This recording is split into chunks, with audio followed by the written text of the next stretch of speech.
My sister, 21, female, started her first job a few weeks ago, and she's also moved into an apartment a few buildings away from my place. My husband, 29, and I, 26, female, have been married for over 3 years and have a 3-year-old son. My sister is living away from home for the first time, and sometimes she comes over to our place at mealtimes if she's too tired to cook and doesn't want to order takeout. I'm okay with this because she's my sister. So it's not really weird for her to turn to me for help, especially because she's still young and figuring things out. So I need to be there for her. I'd like to make life easy for her, which is why I'm okay with having her here for lunch and dinner, and it's not even a regular thing since she's very responsible. For some reason, my husband has a problem with this and made it known to me a couple of days back. He sat me down and told me that he didn't want my sister visiting anymore. I was shocked that he would say such a thing because, as far as I was concerned, my sister had always gotten along with my husband. She's a quiet girl and barely says anything, so I couldn't see a reason as to why exactly we should be banning her. I asked him why exactly he wanted her not to visit anymore, since this was a big deal, and he told me that he thought my sister was a freeloader. He went on to explain that she was getting free meals here almost every week, and it seemed unfair that she was consuming our groceries and wasn't even compensating us for that. He didn't want to have to ask because that would seem really weird and petty, but he didn't want her coming around for food either. I flared up instantly at what he said because he was making my sister sound like an idiot and being a huge cheapskate. And besides, this was my sister that we were talking about. She was my family, so why on earth would I turn her away? On top of that, it wasn't as if only my husband would pay for the groceries either, so it wasn't just his decision to make. I was a working woman as well and contributed just as much to the grocery shopping as he did, so even I had a say in who could consume what we bought. My sister was my family, so she had every right to visit. I told him that, and it was very obvious that I was really pissed off with what he'd said, but he didn't stop there and continued to go on and on about how this was unfair to us, and even brought up the fact that my sister would never learn to spend responsibly if I mollycoddled her like this. Now that simply wasn't true because she is one of the most responsible people I know, like I already said. She knows how to spend her money and doesn't waste it. Sure, she does have her share of fun, but she doesn't ever need help with the basic necessities like rent, electricity, gas, or groceries. My husband didn't even try to understand that she didn't come over for meals because she was skimping out on groceries, but because she was sometimes too tired to cook after coming back from her job or on the weekends, which is why she came to her older sister. He didn't even know the reason why she'd visited, but continued to talk absolute crap about her and refused to believe me when I explained her reasons to him, saying that I was being too naive and that I couldn't be that soft just because she was my sister. At one point, I'd had enough of his holier-than-thou attitude and just snapped and told him that if we were talking about freeloading family members, then maybe we should discuss his mother first, since she's been taking almost $1,500 every month from us for no apparent reason for 6 months now. That seemed to shut him up, and he began stuttering and fumbling for words when I brought that up. My mother-in-law, 56, female, runs her own small business that she started with her sister and makes a decent living since she's still working. She also has the money that my father-in-law left her when he passed away a couple of years back. So it's not as if she's struggling with bills, and yet she takes money from us every single month without fail. I don't even know why she does it, and my husband refuses to explain, saying that it's between him and his mother. I didn't even find out about it until 2 months back when I was using my husband's phone to buy something since my own phone was dead. That's when I found out that he'd sent a whopping $1,500 to his mom, and when I asked him about it, he told me that she needed it for an emergency. But I knew he was lying because I'd scrolled up and to see the past transactions as well and could make out that he'd been sending her money every month before that as well. We got into a tiff over it, but he simply refused to explain anything to me, and then I gave up asking since he'd pretty much just told me by the end of the argument that it was his money and he could do whatever he wanted to with it. After that, I didn't ask him about it because it was true. I'd only brought it up this time to show him just how hypocritical he was. When it comes to his mother, it's his money that's being spent, so I'm not allowed to ask him about it or comment on it. But when it's about my sister, it's our money and our groceries all of a sudden. Even though the truth is that I'm the one who looks after the whole kitchen, and yeah, it's mostly me who spends money on grocery shopping. So I can choose to cook for my sister, and he has absolutely no right to stop me since I haven't stopped him from sending money to his mother. We split the bills equally in our house, so it's not even as if he's spending more than I am. As soon as I brought up that whole situation with his mother, he immediately got really defensive and started trying to make it seem as if that was something completely irrelevant, even though it wasn't. When he was unable to come up with anything, he said that he was putting his foot down and his word was final. My sister wouldn't be welcome in our house anymore. That was absolutely unacceptable to me, and I told him that this was my house as well, and he couldn't just announce his decision and expect me to quietly accept it as if I was his inferior. I told him that if he's allowed to give his mother money every month for no apparent reason, money that could be used for us, then I can choose to invite my sister over for meals as well. Then he started throwing a really immature temper tantrum and said that there was just no comparison between the two, but it's a pretty fair comparison in my opinion. He said that my sister is a young woman who has no reason to tire out so easily, and that I wasn't just doing her any favors by coddling her, while his mother was an elderly woman who needed all the help she could get, so I couldn't hold that against him. I called BS on that one and told him that his mother was the last person I'd call aged and helpless, since she's sitting on the money that her husband left her, and she even has extra income from her business, and anyone with even a half a brain can tell that she doesn't need the extra money from her son, and yet he's happily giving it away as if it's charity. He didn't seem to like that at all and accused me of trying to drive a wedge between him and his mother by instigating him, which was really out of line. I've never said anything about my mother-in-law apart from this one time, even though I've had many reasons and opportunities to complain about her, but I've always kept it to myself, out of respect for him.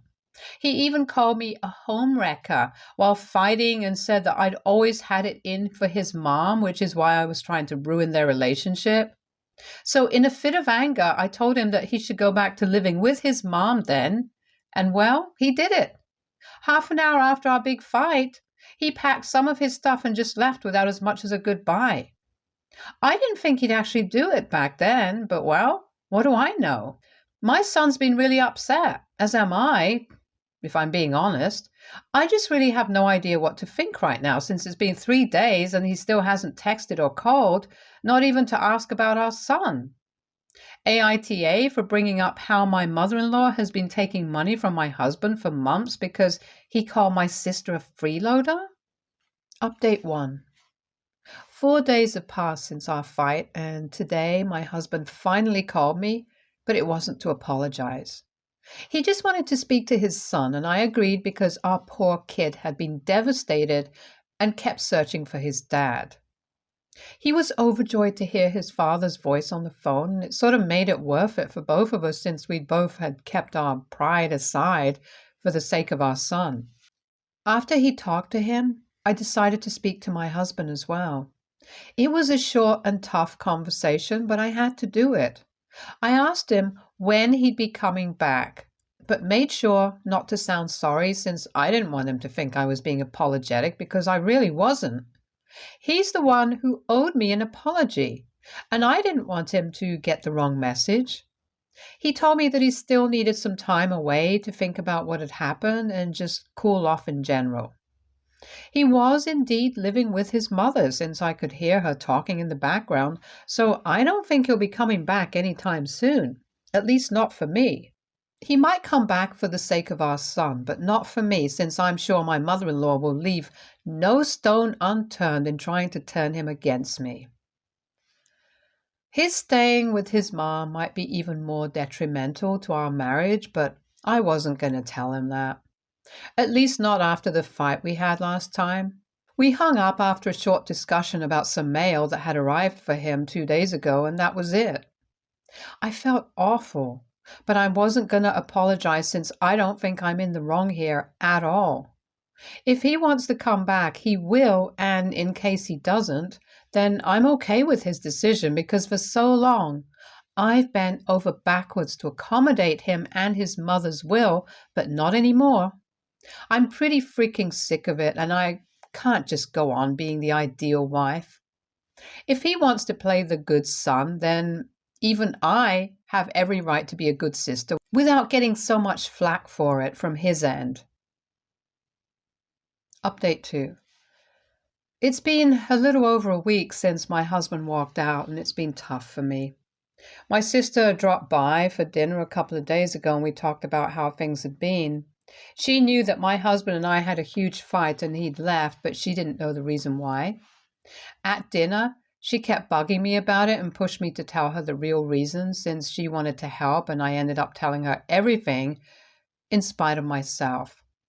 I kept the reason from her so that she wouldn't feel hurt, but I was so upset about everything that I ended up just blurting out all of it and then started sobbing, so that was pretty embarrassing. My sister was a sport about it and consoled me, saying that I should probably try to save my marriage and she wouldn't come around anymore if it bothered my husband, who was really kind to her.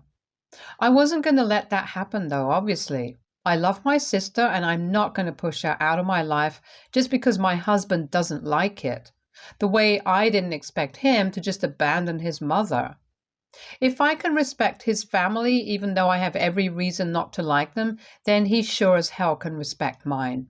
I was happy that my sister was so considerate about it and felt loads better after speaking to her.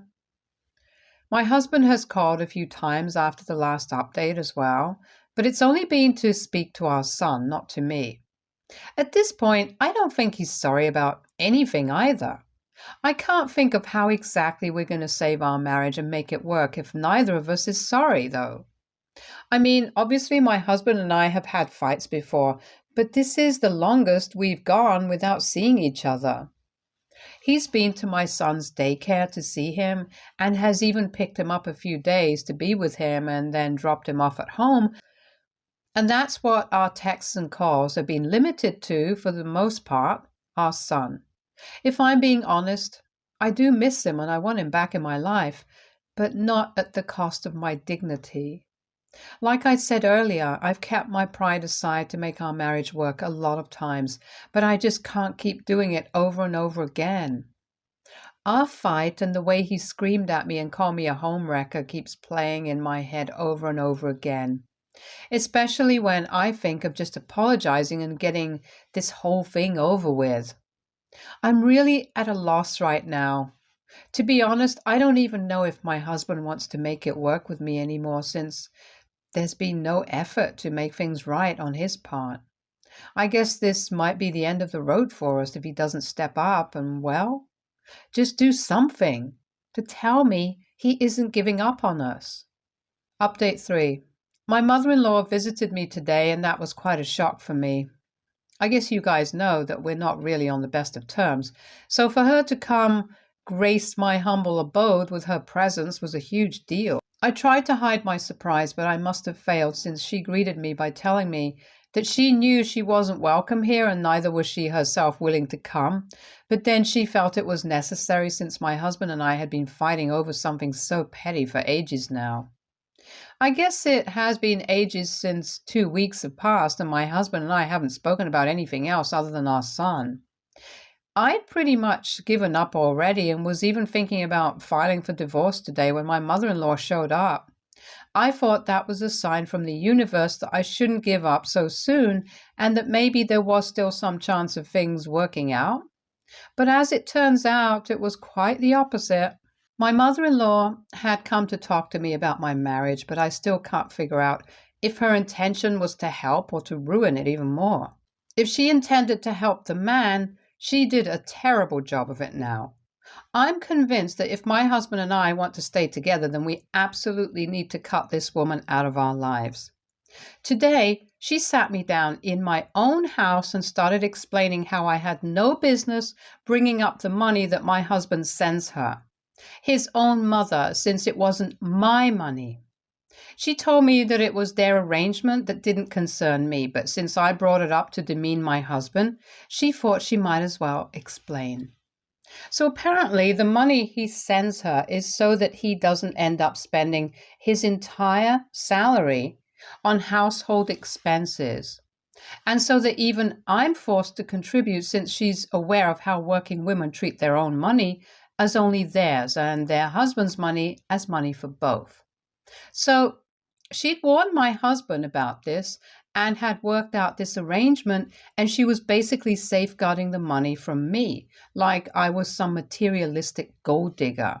She even went on to tell me that what my husband was doing was totally different from what I was doing, since he was just looking out for himself so that he would have money for himself in the future and I don't end up spending all of it, while I was just handing over our hard-earned money to my sister in the form of frequent meals. She had the audacity to even warn me that if I continued, then someday my sister would probably even show up with her bags and demand a place to live because she didn't want to pay rent. She ended by telling me that she hoped I understood where she was coming from and called my husband to apologize soon, since she wouldn't want him to suffer even more than he already did.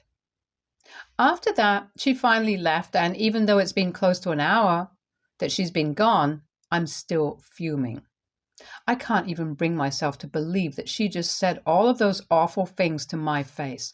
And even worse, I can't believe that my husband also believed that I was the kind of woman who would spend my husband's money more than my own. I'm honestly disgusted. I wish I could go back to not knowing the real reason that my husband had been sending her the money, but I can't anymore. What my mother-in-law implied about me was horrible, and my husband is the kind of man who actually believes that as well, in spite of the fact that I've always talked about how important equality in a marriage is to me.